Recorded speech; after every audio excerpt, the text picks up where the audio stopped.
Au nom du Père et du Fils et du Saint-Esprit, ainsi soit-il. Notre Père qui êtes aux cieux, que votre nom soit sanctifié, que votre règne arrive, que votre volonté soit faite sur la terre comme au ciel. Donnez-nous aujourd'hui notre pain de chaque jour. Pardonnez-nous nos offenses, comme nous pardonnons à ceux qui nous ont offensés. Et ne nous laissez pas succomber à la tentation, mais délivrez-nous du mal, ainsi soit-il. Saint Joseph, Priez pour nous. Saint Pédis, Priez pour nous. au nom du Père et du Fils et du Saint-Esprit, ainsi soit-il. Je pense que ça sera l'avant-dernière conférence.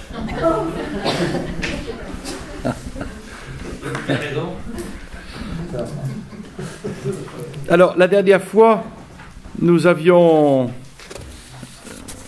à voir encore la question des grands missionnaires des réductions jésuites.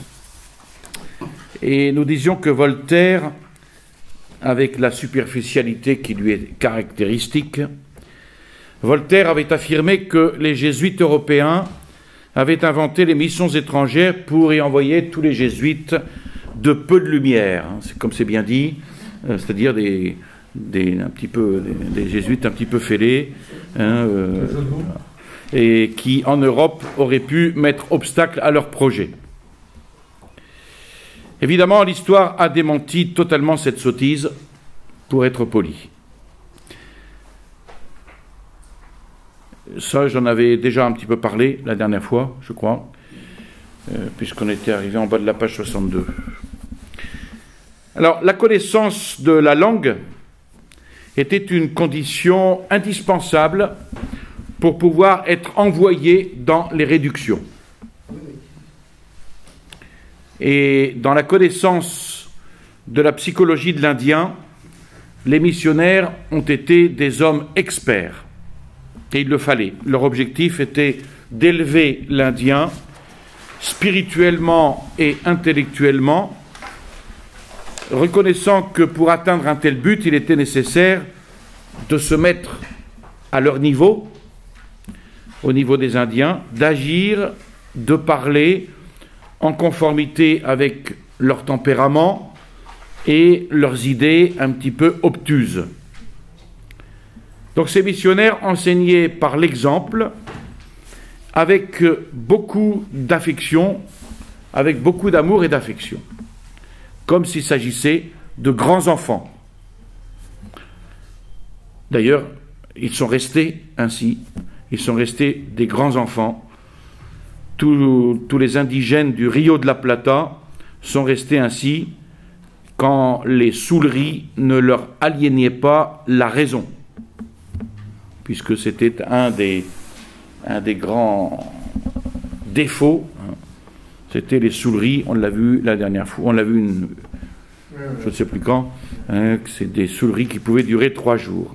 Alors parmi les missionnaires qui se rendirent illustres, il y eut le père Diego de Torres, premier provincial du Paraguay, grand défenseur de la liberté des Indiens, contre certaines exigences des commissionnaires, ce qu'on appelle en espagnol les encomenderos. On l'avait déjà vu un petit peu au début, quand on a commencé à étudier ce problème, mais on va en reparler après.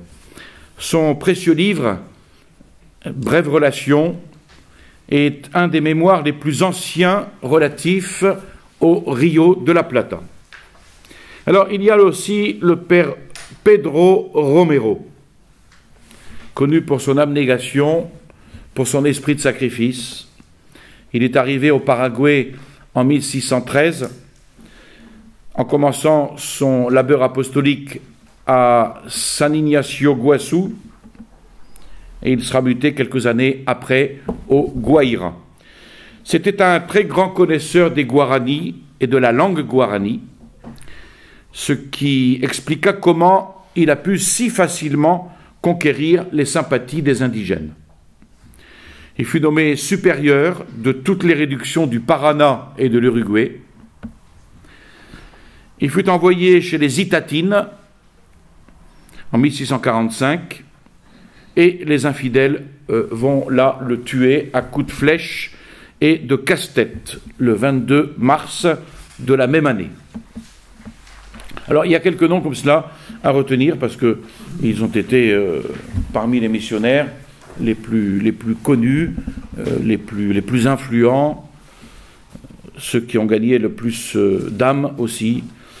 Donc Père Pedro Romero. Ensuite, il y a le Père Ruiz de Montoya, qui est né à Lima en 1582, envoyé dans les missions en 1617, gagnant dès le premier jour une réputation de sainteté par sa ferveur d'esprit, son esprit de sacrifice, sa renommée aussi de guérisseur par les miracles que Dieu va opérer par son intermédiaire. En 1561, il termine sa vie à Lima, mais les Indiens qui l'appréciaient tellement, qui l'admiraient, s'enfuirent jusqu'à la capitale péruvienne, exigeant la remise de ses restes mortels et vont les rapporter jusqu'à Lorette, pas en Italie, mais au Paraguay, pour sa sépulture. Les contemporains l'appelaient d'ailleurs le Xavier américain, en comparaison avec le grand missionnaire qui est Saint François Xavier. Alors, parmi d'autres missionnaires, on peut citer Santiago Bexio de Nantes, missionnaire dans la réduction de Santa Fe, Cristobal Altamirano, curé de Yapeyú, supérieur de toutes les missions guaranitiques, Juan Nicolás Araos, un Argentin, missionnaire parmi les Mataguayos, Claude Ruyer de Champlotte, de Lyon, grand missionnaire à San Ignacio Guassou, et Gaspar Juarez, argentin, remarquable naturaliste et auteur de nombreuses œuvres scientifiques. Ensuite, il y a parmi les missionnaires qui se détachent du lot, le père Dutoit, grand historien des réductions. Il est né à Lille en 1611 et c'est en 1644 qu'il est envoyé, qu'il arrive dans les réductions. Il va y travailler durant 27 ans. Il va mourir à 74 ans et fut le premier à consigner par écrit l'histoire des réductions dans son Histoire de la province du Paraguay et Décade d'hommes illustres. Ensuite, le père Roque González de Santa Cruz, de novembre 1598 à mai 1599, à Asunción, on trouve 3 hommes qui furent 3 symboles. Hernando Arias de Saavedra, colonisateur, c'est le symbole politique. Le révérend père Roque González de Santa Cruz, apôtre des indigènes, c'est le symbole religieux. Et Fernando Trejo y Sanabria, semeur d'écoles, de collèges, de séminaires, d'universités, le symbole culturel. Donc 3 noms qui représentent 3 symboles, symbole politique, religieux et culturel. Le politique, le religieux et le culturel comptaient déjà alors sur 3 chefs natifs de cette terre. Le principe colonisateur, le principe apostolique et le principe culturel s'incarnaient merveilleusement dans ces 3 personnages. Le père Roque, ordonné en 1598, à 22 ans, entre dans la compagnie de Jésus le 9 mai 1609, initiant son apostolat parmi les rudes Guaycurúes, sans aucun résultat satisfactoire. Il va arpenter, infatigable, les chaînes de montagne des Tapes, exposant sa vie parmi les indigènes félons. En 1610, il fonde la ville de San Ignacio Guassou. Fin 1614, il traverse le Paraná pour parcourir les terres de la région de Corrientes, qui se trouve dans le nord-ouest de l'Argentine, et pensa fonder la réduction de Sainte-Anne. Là, s'était déjà établi antérieurement une réduction des pères franciscains qu'ils avaient abandonnés. Mais à cause des problèmes liés à des conflits de juridiction, le père Roque González va initier la conquête spirituelle de ce qui est aujourd'hui la province de Misiones, en Argentine. Et son premier engagement sera la fondation de la réduction de ce qui est aujourd'hui en Argentine, la ville de Posadas. Avec son compagnon Diego de Borrea, il va semer les premiers grains de blé et de maïs, mais les premières moissons de 1615 et 1616 furent un désastre. Le père Luis Bolaños, témoin pour la cause de béatification du père Roque, disait que le père Roque avait arpenté tout le territoire actuel de Misiones. Après avoir fondé Itapúa, le père Roque González de Santa Cruz fonde Sainte-Anne, Yaguapora, sur les terres du Paraná, ensuite Conception, Saint-Nicolas, Saint-Xavier, Yapeyú. Tout cela, pour vous, est connu. Vous avez la carte du Paraguay parfaitement dans votre tête et vous pouvez situer toutes les villes. Un an avant son glorieux martyre, puisque le père Roque González va mourir martyr, un an avant son glorieux martyre en terre actuellement brésilienne, Roque fonda en compagnie des pères Duran et Romero la réduction de Yapeyú, qui devint une des plus fameuses, aussi bien avant qu'après l'expulsion des Jésuites. Elle fut notamment un grand centre musical, ainsi qu'un grand marché de cuir et de chaussures. Trejo y Sanabria, Hernandarias et Roque González de Santa Cruz, trois noms symboliques. Le premier, propulseur des sciences et des lettres. Le deuxième, propulseur du social et du politique.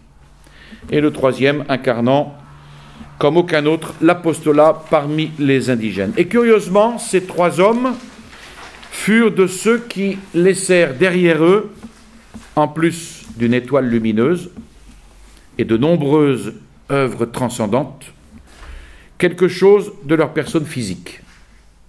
Ainsi, dans la crypte de l'église de la Compagnie de Jésus à Cordoba, en Argentine, se trouvent les restes, excusez les fautes, du grand évêque Trejo. Dans ce que fut l'église de San Francisco, dans la première ville de Santa Fe, en Argentine, on découvrit le squelette entier de Hernandarias. Et dans l'église de Saint-Sauveur à Buenos Aires, on vénère depuis 1928 le cœur de Roque González. Cette relique avait été portée à Rome en 1632. À l'intérieur du reliquaire, quand il fut ouvert devant témoins en novembre 1928, on trouva des documents, parmi lesquels s'en trouvait un de 8 cm sur 5, qui disait « Voici le cœur du saint martyr, Père Roque González, martyrisé au Paraguay et transporté depuis là jusqu'à Rome par le père Jean-Baptiste Ferrucino, procurateur de l'ordre jésuite, en l'an 1632. » Et de plus, avec le reliquaire, on a trouvé un éloquent autographe du père Ferrucino qui disait « Roque González de la Compagnie de Jésus, décapité sous l'instigation du démon et en haine de la foi par les Uruguayens auxquels il fut le premier à prêcher la foi. Il continua à leur parler par la poitrine. Après l'avoir décapité, il continua à parler par la poitrine. Un Indien lui arracha alors le cœur, le perça d'une flèche et le jeta au feu. Mais le cœur ne se consuma pas. Sorti des cendres chaudes, Jean-Baptiste Ferrucino, milanais, procurateur du Paraguay, qui revint en son pays, le transporta à Rome pour le triomphe qui lui était dû, année du Seigneur 1634. Voyons maintenant un autre aspect, peut-être un peu plus ardu, mais intéressant, la situation juridique des réductions. D'abord, la dépendance politique et ecclésiastique des réductions. On a beaucoup parlé on a beaucoup accusé les réductions Guarani d'être un État dans l'État, indépendant et même opposé au gouvernement espagnol. Ça, c'était une grande critique. Une grande critique et pour les libéraux, en même temps, un appui contre la royauté espagnole. Pour le Portugal, qui inspira la publication en 1757 de Relations brèves de la République établie par les Jésuites, pour le Portugal, la réduction était une république. Pour le jésuite Bernardo Ibáñez de Chavarri, c'était un royaume. Gaille, je préfère prononcer de cette manière-là, en 1863, considère que les réductions constituaient une république jésuitique. Leopoldo Lugones soutient qu'elles constituèrent un empire. Oui. Vous parlez de Monseigneur Gaille? Ah, pas du tout, non. Non, pas du tout. Non. Aujourd'hui, personne ne soutient de telles thèses. On parle plutôt d'un État jésuitique, mais non pas indépendant de l'Espagne. Justo Prieto, dans son œuvre picturale de 1953, Le Paraguay, la province géante, dit que les réductions constituaient un État féodal indépendant du gouvernement espagnol. Donc voilà plusieurs théories qui sont avancées. De toute manière, quelle que soit la manière avec laquelle on a pu dénommer les réductions, il est certain qu'il y a des preuves historiques qui manifestent avec évidence que l'autorité du roi d'Espagne, l'autorité subalterne du vice-roi qui était au Pérou, celle des cours de justice et des gouverneurs des deux provinces, Paraguay et Buenos Aires, intervenaient sans aucune limitation dans le gouvernement des réductions. Elles dépendaient bien du roi. C'est tellement vrai qu'entre 1610 et 1767, donc durant toute la période d'existence des réductions, les monarques espagnols expédièrent plus de 30 billets royaux ou ordonnances royales relatives à l'organisation et à la marche des réductions. Donc il n'y avait pas d'indépendance des jésuites vis-à-vis de la couronne espagnole. C'est faux. De plus, les jésuites, par leur procurateur envoyé en nombreuses occasions à Madrid entre 1604 et 1762, présentèrent des mémoires au roi ou au conseil de las Indias, au conseil des Indes, sollicitant grâce en faveur des réductions. Le père Hernandez a consigné avec justesse la subordination que les gouverneurs du Paraguay et de Buenos Aires avaient de droit et de fait sur les peuples jésuitiques. Toute la documentation existante nous prouve que les missionnaires tenaient les Guarani instruits du fait que le gouverneur était le représentant du roi d'Espagne. Et pour eux, aller visiter le gouverneur, c'était donc comme aller visiter le roi en personne. Ainsi, par exemple, le gouverneur Laris raconte comment il a été reçu avec pompe et comme représentant du roi d'Espagne par les Indiens dans les 19 réductions qu'il visita en 1647. De nombreuses fois d'ailleurs, les gouverneurs ont visité les réductions. Ainsi, le firent Hernandarias de Saavedra, Manuel Frias, Luis de Céspedes Juria, Martín de Ledesma Valderrama, Don Sebastián de León, Doña Gregoria de Basson, Don Diego de los Reyes, différents gouverneurs au cours des années. Le conseil municipal, bien qu'élu par les Indiens, on l'avait déjà vu, devait malgré tout recevoir l'approbation du gouverneur. Donc un argument de plus pour montrer qu'il n'y avait aucune indépendance. L'ancien magistrat aussi était nommé par le gouverneur, après consultation des pères missionnaires. les audiences exerçaient aussi leur autorité sur les réductions. Ce qu'on pourrait appeler service militaire était du domaine de l'autorité des gouverneurs. Il arriva souvent que les Indiens furent appelés comme auxiliaires des milices espagnoles contre les Portugais du Brésil ou contre les Espagnols rebelles au gouvernement légitime. Tout ça, ce sont des exemples qui vous montrent, exemples historiques, qu'il n'y avait pas d'indépendance entre les réductions et la couronne royale. Quant aux services prêtés par les Indiens des réductions, il y en eut de très nombreux, de style social ou de bienfaisance, comme par exemple l'édification ou la réparation d'églises ou d'édifices publics, de ponts, etc. Et en cela, les jésuites et leurs Indiens accomplissaient les ordres des gouverneurs. Alors tous ces exemples montrent que les missions avaient bien une dépendance réelle, effective et pratique avec les autorités coloniales et l'autorité royale dans les choses qui touchaient au gouvernement des peuples guaranis. À Madrid, on approuvait ou non le procédé des missionnaires. On concédait ou non leurs prétentions. On leur donnait des ordres et on chargeait les autorités coloniales de veiller sur l'accomplissement de ces ordres.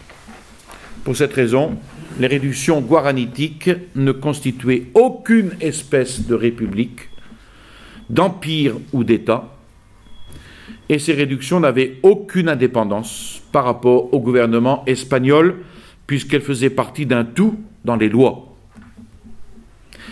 Elles étaient cependant des entités autonomes, mais autonomie ne veut pas dire forcément indépendance. Elles étaient des entités autonomes grâce à la sagesse, grâce à la sage dynamique des Habsbourg, en tant que les Indiens Guaranis ne pouvaient être soumis à l'encomienda. On en avait déjà parlé au début de l'encomienda, on va en reparler un petit peu après. Je ne vous explique pas tout de suite cela, on va en parler après. L'encomienda, c'est simplement des services prêtés en échange d'un tribut que les Indiens ne pouvaient pas payer. Ce que certains ont appelé de l'esclavage, et ce qui est faux. Donc, ils étaient à la tête du roi, ou dans la couronne royale, et ce, par la volonté même des rois. Ce privilège royal, obtenu en 1633, fut confirmé par 2 billets royaux de 1647 et 1661 et ne fut jamais dérogé. Ce privilège avait une transcendance sociale et n'en avait aucun quant aux politiques. Il n'y avait pas de privilège politique. Passé 20 ans de grâce, que l'on comptait à partir de la fondation d'une réduction, les Indiens étaient exempts de l'encomienda. Ils devaient payer et payèrent de fait un tribut direct à la couronne royale. Alors pour résumer, citons ici 2 hommes de grande prestance intellectuelle, Morner et Marilus. Voilà ce que dit d'abord Morner. Répéter l'affirmation que les jésuites du XVIIe siècle prétendaient créer un État dans l'État, indépendant de l'autorité civile, n'a aucun fondement. Tout au plus voulurent-ils éviter l'interférence des colons blancs et influer sur les autorités en faveur des réductions. Même si elles jouissaient d'une relative autonomie en matière d'administration, les réductions furent toujours un district de plus dans la structure des provinces espagnoles, soumises comme les autres à l'autorité des gouverneurs. De même, la situation juridique ecclésiastique dans laquelle se trouvaient les réductions ne fut pas toujours la même, puisqu'au début, la juridiction spirituelle qu'avaient les jésuites sur les nouveaux convertis n'appartenait à aucun diocèse. Le missionnaire la recevait, sa juridiction, du pape, par les supérieurs de la compagnie. Les jésuites prirent sur eux la direction spirituelle des Indiens, mais ne voulaient pas avoir charge d'âme. Alors ici, peut-être qu'une explication serait utile. Le curé, par exemple, celui qu'on appelle le curé, et d'ailleurs le mot curé vient de là, la cura, la charge d'âme. Le curé, à partir du moment où il est nommé curé, il a charge d'âme. Donc les jésuites ne voulaient pas être nommés curés. Ils s'occupaient de la direction spirituelle des Indiens, mais ils ne voulaient pas avoir charge d'âme. Ça, c'était la mentalité des jésuites en établissant les réductions. Mais très rapidement, ils vont se rendre compte qu'on ne pouvait trouver le clergé qu'il fallait, le clergé pour se charger d'une réduction. Et en plus, il y avait très peu de clergé à l'époque. Donc finalement, dès 1654, les missionnaires vont prendre la charge des âmes. Et les réductions vont devenir, dans ce cas, de véritables paroisses. Donc de cette époque, par billet royal du 16 juin 1654, les missions guaranitiques ne vont plus s'appeler réductions, mais doctrinas, ce qui se traduit par paroisse, où l'on enseigne la doctrine, las doctrinas. Quel était le gouvernement civil des réductions? On en avait déjà touché un mot en détail, mais il faut, dans ce chapitre-là, en reparler un petit peu. Les autorités civiles dans les réductions étaient celles indiquées par las leyes de las Indias, les lois des Indes, les Indes sud-américaines, très analogues avec ce qui prévalait dans les villes espagnoles. Francisco de Alfaro, dans ses célèbres ordonnances, publiées fin 1611, stipulait qu'en chaque réduction devait se trouver un conseil municipal constitué intégralement d'Indiens du village. Dans les premières années des réductions, ces conseils municipaux n'existaient pas encore, soit parce que les ordonnances n'avaient pas été encore confirmées par la couronne d'Espagne, soit parce que ces villages, constitués par un pouvoir basé sur la fonction et le territoire des caciques, les caciques se considéraient comme ayant un domaine absolu sur tous ceux de leur faction. Donc les jésuites, loin de supprimer cette particularité, vont les remplacer, car ils représentaient un puissant moyen de gouvernement, mais ils vont les priver de toutes les attributions et de tous les droits. De toutes ces attributions et de tous ces droits qu'il convenait d'attribuer aux magistrats.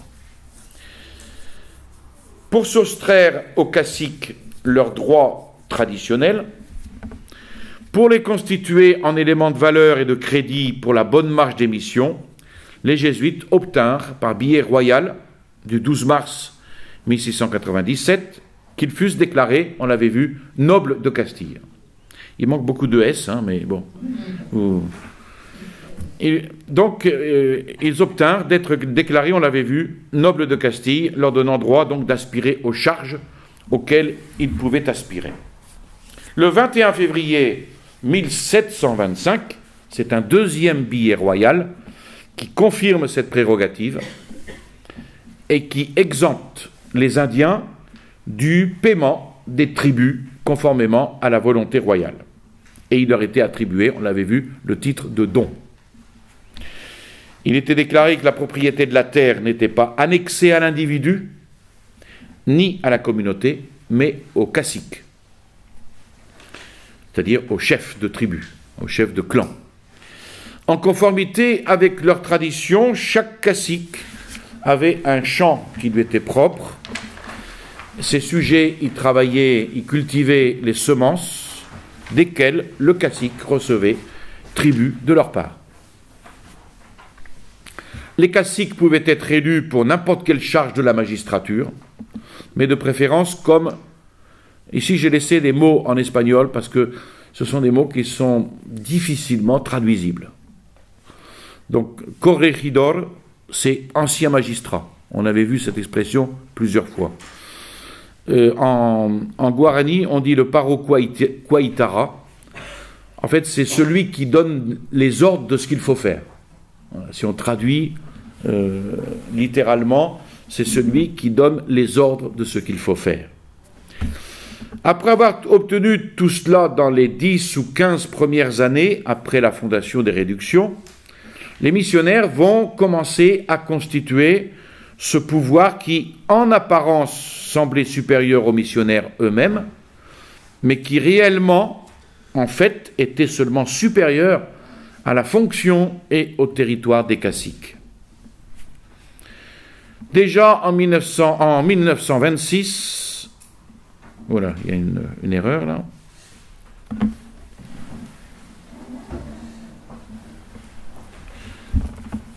Je pense que c'est 1629.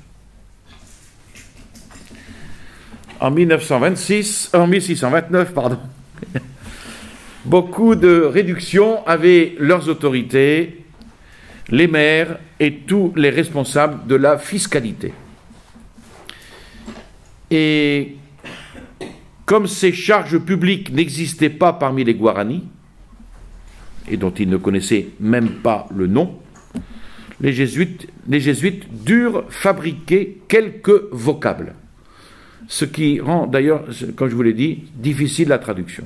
Donc le corregidor, on l'a vu, le regidor, le régisseur, c'est-à-dire l'officier municipal, en guarani cabildoigara, c'est ceux qui appartiennent au conseil municipal.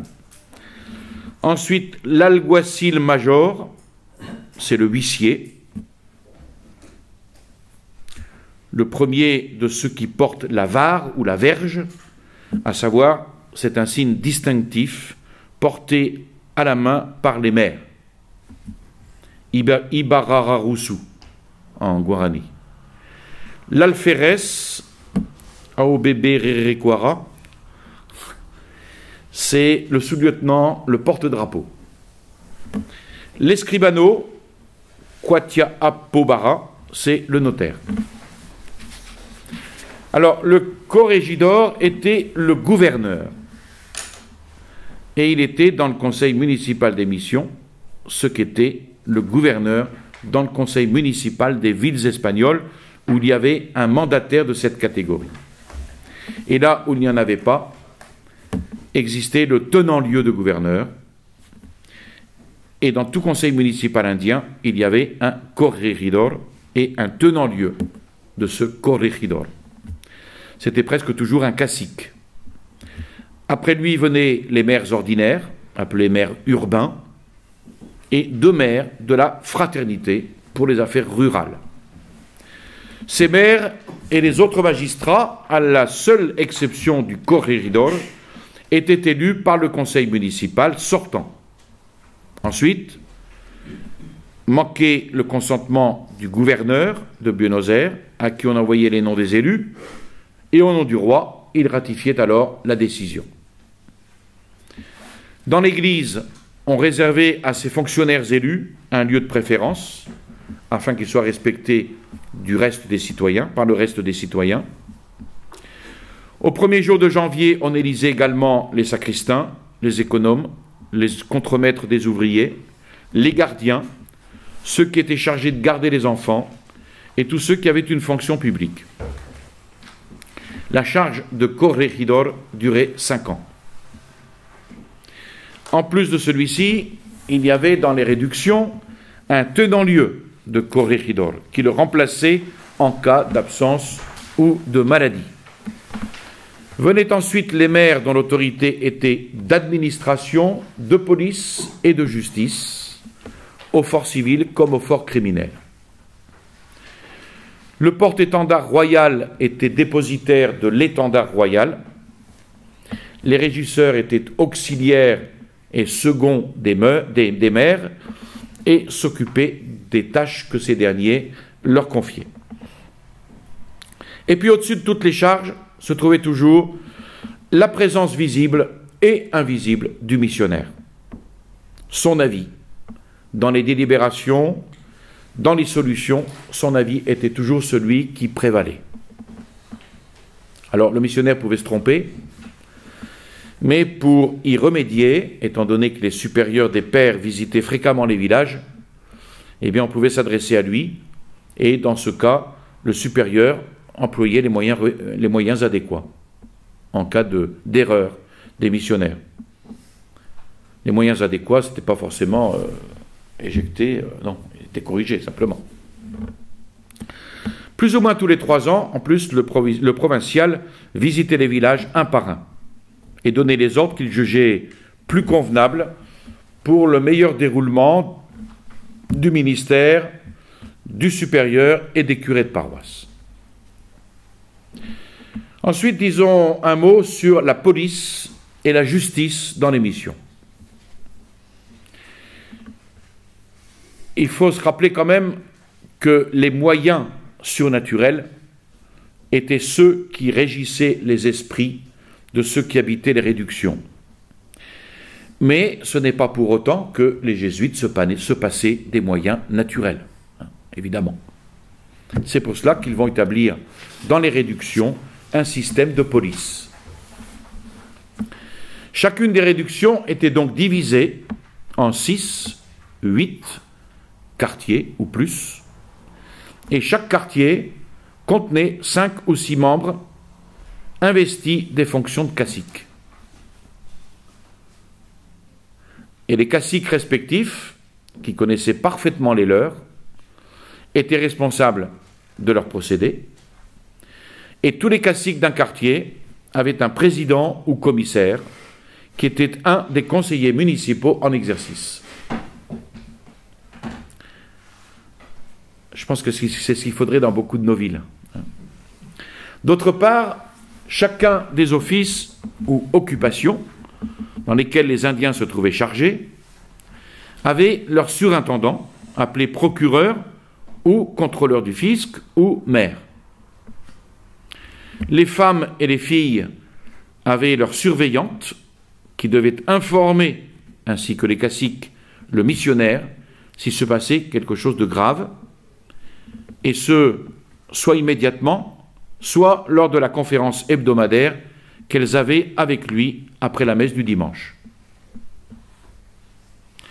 Le même missionnaire ou son collaborateur visitait chaque jour les maisons des malades, si bien qu'il traversait chaque jour une partie du village, ou même parfois tout le village, de telle sorte qu'il voyait ou entendait parler de possibles abus ou de défaillances morales.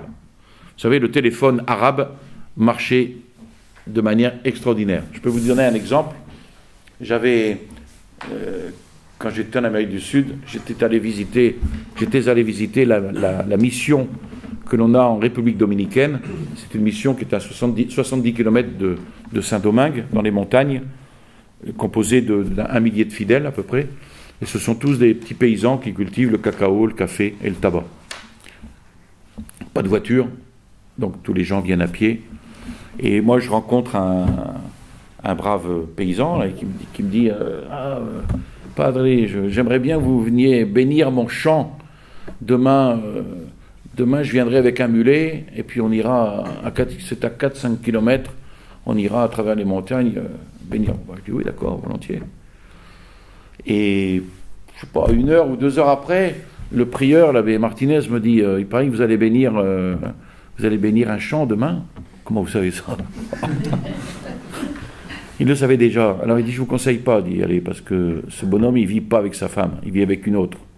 Et dans toutes les montagnes, ça va être un scandale que le supérieur de la fraternité se balade avec un type qui a une femme qui n'est pas la sienne. Donc il arrive le lendemain avec son mulet, lui-même c'est un dos de mulet, puis il a un mulet pour moi, et puis il dit, allez, on y va.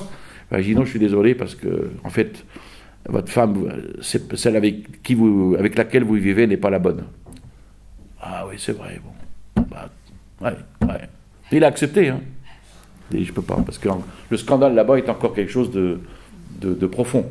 Nous, ici, malheureusement, il n'y a plus cette notion, mais là-bas, il y avait encore cette notion de scandale. Donc j'ai annulé ma bénédiction. Et pour vous dire que les choses se savent très très vite. Pourtant, les gens vivent dans les montagnes, mais tout se sait très vite.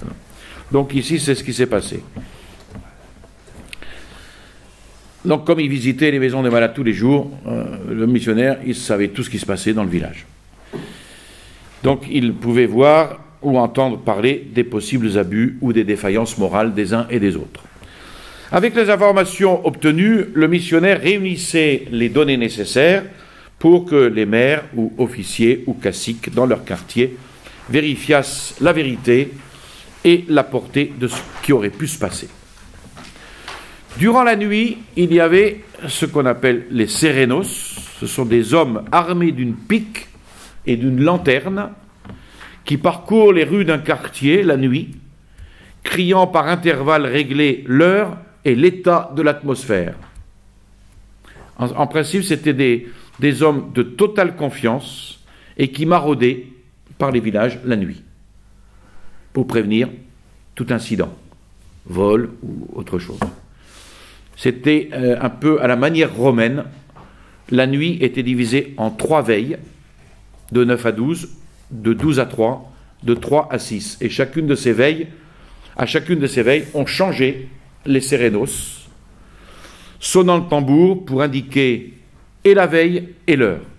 Et ce, jusqu'au milieu du XVIIIe siècle, époque à laquelle apparurent les horloges publiques.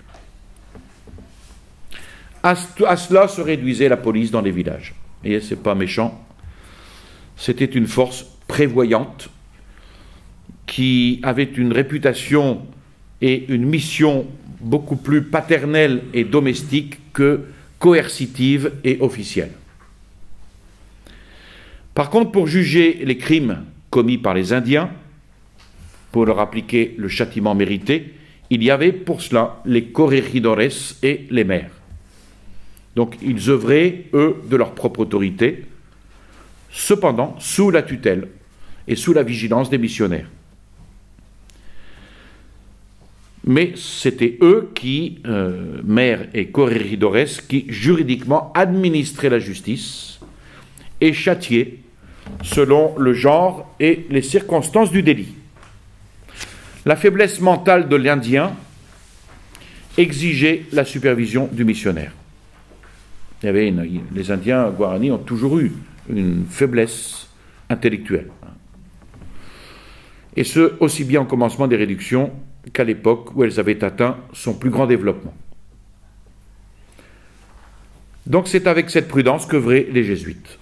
Les missionnaires, qui étaient des hommes de savoir juridique, profonds connaisseurs de la mentalité et des coutumes indigènes, impartiaux, ne remplissaient pas la charge de juge ni de contrôleur du fisc, mais ils veillaient de très près ceux qui remplissaient ces rôles. Ils contrôlaient, ils conseillaient les autorités indigènes en éclairant au mieux les faits, en réduisant parfois ou même en augmentant le châtiment. L'autorité se trouvait chez l'indigène, non pas chez le missionnaire, mais ce dernier, un peu comme le père d'une grande famille, intervenait indirectement mais efficacement, tout au moins dans les cas difficiles. Ceci aussi pour ne pas, auprès des Indiens, diminuer cette paternité spirituelle qu'il était chargé de transmettre, de montrer. Il ne faut pas oublier que les réductions n'étaient pas comme les villages espagnols, un conglomérat de voisins. Mais chaque réduction était une grande famille, avec un homme à la tête, incomparablement plus capable et intelligent que les autres composants de cette famille, qui aimait et qui se préoccupait du bien-être de tous et de chacun des siens.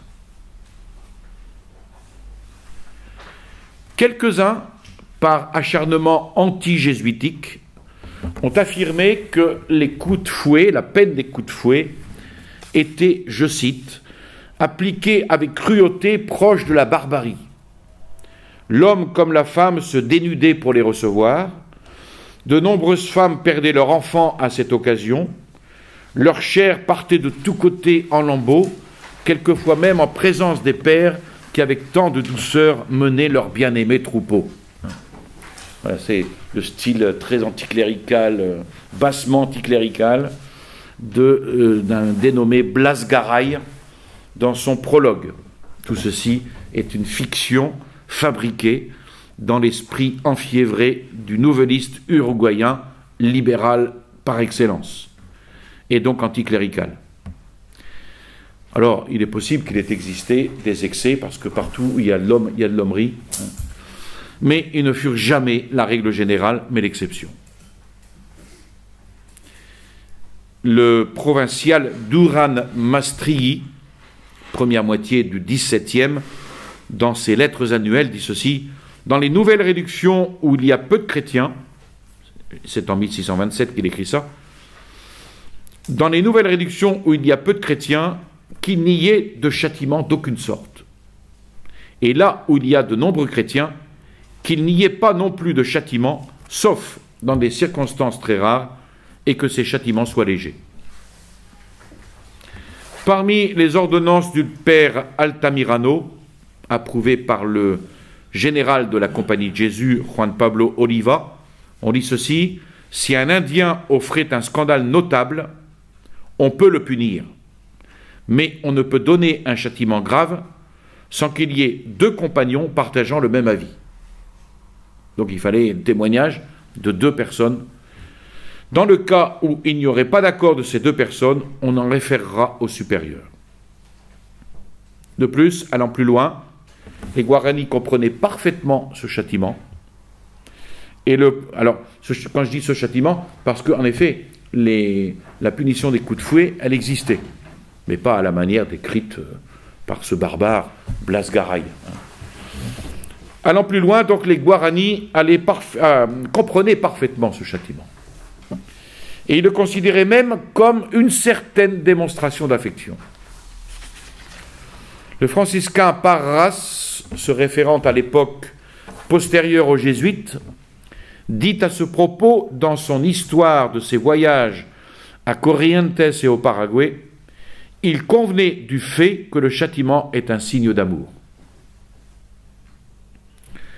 Alors, c'est vrai, il y avait au centre de la place du village une colonne de pierre surmontée d'une croix qu'on appelait le poteau. Et à cette colonne étaient attachés ceux qui devaient être châtiés. Dans les réductions, on y trouvait également la prison, pour châtier les crimes de plus grande gravité, que les Guaranis avaient coutume d'appeler cepo. Le cep, c'est un instrument de torture. On la trouve exister dans chaque village dès la fin du XVIIe siècle, la prison. On pensa aussi appliquer la peine de mort, même si un tel projet ne fut jamais mis en application dans les réductions. Entre 1741 et 1742, il y eut plusieurs assassinats recensés, et mis à part deux exceptions, dans tous les cas, les victimes étaient portugaises et non pas indiennes. C'est-à-dire que ces Portugais essayaient de pénétrer dans les réductions, souvent pour voler des troupeaux. Donc les Portugais étaient considérés comme ennemis déclarés des Guaranis, puisqu'ils étaient de surplus voleurs de troupeaux. L'homicide était puni de 80 coups de fouet, le péché d'impureté de 30 à 60, et en public, et les péchés de sorcellerie un peu moins. C'était les trois classes de crimes qui se commettaient le plus souvent, auxquelles on a pu ajouter, comme je l'ai dit au début, à certaines époques, les souleries. Certains procès avaient lieu entre villages, mais peu, et pour des intérêts tels que la propriété des terres ou la question des troupeaux. Et dans ces cas-là, les pères œuvraient en tant que juges. Enfin, comment payer le tribut au roi? C'est la question de l'encomienda. L'encomienda, c'est une rente viagère accordée sur les revenus d'une ville ou d'un territoire.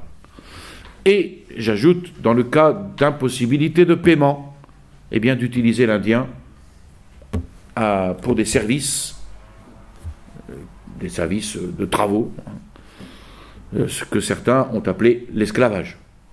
ce qui est totalement faux ici. Donc cette encomienda était en soi quelque chose de bon, mais dans la réalité, elle se transforma parfois en esclavage. Mais il faut bien insister sur le fait que c'était en soi quelque chose de bon, un peu comme l'Inquisition, qui est en soi quelque chose de bon, mais dans laquelle il y a eu des excès. Eh bien, c'est un peu la même chose. Ici, l'encomienda, c'est quelque chose de bon, il y a eu des excès. Mais des excès qui n'en ont pas fait une règle. Ça n'a pas été une règle. Alors, les jésuites furent les opposants les plus décidés à ce système de l'encomienda, à tel point qu'il fut supprimé à Tucumán, qui est à peu près dans le milieu de la moitié nord de l'Argentine, et au Paraguay, ce qui leur occasionna aux jésuites bien des inimitiés, car il fut même un temps où ils furent alors considérés comme coupables de lèse-majesté pour avoir combattu ce que les rois avaient finalement approuvé, c'est-à-dire l'encomienda. Par les ordonnances d'Alfaro furent donc supprimées les encomiendas, mais les Indiens pouvaient volontairement se mettre d'accord pour d'autres services. Vous voyez ici, c'était volontaire. D'où l'accusation injuste d'esclavage. Dans les ordonnances, un article précisait que les Indiens qui ne pouvaient pas payer le tribut pouvaient prêter des services durant 30 jours aux Espagnols. C'est ce qu'on a appelé la mita, qui signifie le tour, à savoir qu'un certain nombre d'Indiens étaient élus au sort pour avoir recours aux travaux publics. Donc le mot mita veut dire tour, mais vous comprenez, c'est parce qu'ils étaient élus au sort, chacun son tour. Pour que la mita soit effective, les réductions, lors de leur fondation, devaient être localisées en terres espagnoles, dont les Indiens pouvaient être les hommes de corvée ou près de ces terres, et chaque réduction devait avoir alors son église, son conseil municipal, avec une certaine autonomie. D'autre part, les hommes de corvée, ce qu'on appelait les mitayos, étaient libres de choisir la personne à qui prêter leur service. Les Indiens qui sortaient des forêts et qui constituaient les réductions ne devaient pas payer le tribut durant les premières années. On l'avait vu cela au début. Alors, le père Lorenzana s'est exprimé sur les encomiendas. Pour lui, ces encomiendas étaient la ruine des possibles missions. On comprend un peu l'opposition des jésuites. Il y avait même des sauvages qui renonçaient à être chrétiens par crainte de l'esclavage. Si les Indiens au Paraguay reçurent avec joie les ordonnances d'Alfaro, par contre, les Espagnols ne les virent pas d'un bon œil. Aujourd'hui, 3 siècles après la composition et la publication des ordonnances, ces dernières produisirent, il est vrai, beaucoup plus d'inconvénients que de bénéfices. Alfaro eut de bonnes intentions et entendit les arguments des opposants aux encomiendas, mais il voulut complaire les uns et les autres. Donc apparemment, il favorisa plus le camp opposé aux encomiendas, mais dans les faits, il favorisa ce qu'il considérait comme nécessaire. Alors, les Indiens ayant tendance à facilement être trompés par les Espagnols, ces derniers réussirent à les persuader que la taxe ou le tribut était une chose ignominieuse, mais que les servir était une chose honorable. Et qu'ils pouvaient choisir eux-mêmes leurs commissionnaires, c'était aussi une mauvaise chose parce qu'on les mettait au même niveau que les cavaliers qui étaient à la merci du premier soldat de cavalerie qui voulait les employer. Donc les Indiens n'étaient pas obligés de payer le tribut dans les 10 premières années, et comme en 1620, les réductions les plus anciennes accomplissaient déjà cette période, les voisins des réductions existantes dans le Guaira et le Paraguay prétendirent profiter du travail des Indiens. Les jésuites pensèrent donc au projet qu'ils caressaient depuis de nombreuses années, c'est-à-dire mettre les Indiens sous l'autorité du roi, en les constituant vassaux de Sa Majesté, avec les mêmes obligations et les mêmes droits que les Espagnols. Et la seule chose qui leur incombait dans ce cas, c'était de payer annuellement le tribut de vasselage en monnaie aux maisons royales. Il y avait cependant quelques inconvénients, car il n'était pas facile d'obtenir dans des conditions favorables l'argent métallique nécessaire avec quoi payer le tribut. Et également à cause de l'esprit des Espagnols, ces derniers espérant profiter du travail des Indiens. En août 1620, l'audience royale de Charcas donna un droit, celui de mettre les Indiens sous l'autorité du roi.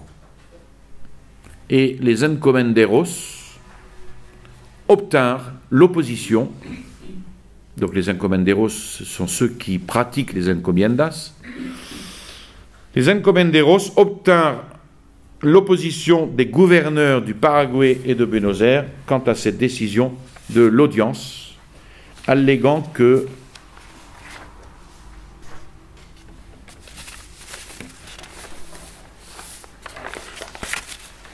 étant donné leur charge, vous avez bien la page 83, étant donné leur charge, ils avaient le droit et le devoir de distribuer ces Indiens aux voisins les plus dignes d'honneur.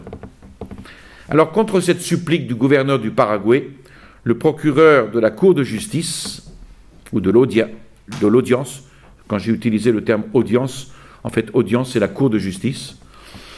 Le procureur de la Cour de justice demanda que la parole royale soit observée, et le tribunal donna sentence en faveur des Indiens. Cela produisit des réactions assez mauvaises du gouverneur, comme celle par exemple d'entrer avec les Mamelouks du Brésil dans le commerce de la vente d'Indiens comme esclaves au Brésil. Mais le gouverneur fut déposé et la sentence de libération des Indiens du Paraná, du Guaira et de l'Uruguay fut confirmée. On a une page blanche. Voilà. Merci bien de me le rappeler, c'est parce que j'avais terminé de photocopier et tout, et puis comme j'avais encore du temps, j'ai travaillé un peu, mais j'avais plus le temps de photocopier. Au nom du Père et du Fils et du Saint-Esprit, ainsi soit-il. Je vous salue Marie, pleine de grâce, le Seigneur est avec vous. Vous êtes bénie entre toutes les femmes, et Jésus, le fruit de vos entrailles, est béni. Sainte Marie, Mère de Dieu, priez pour nous pauvres pécheurs, maintenant et à l'heure de notre mort, ainsi soit-il. Au nom du Père, du Fils et du Saint-Esprit, ainsi soit-il.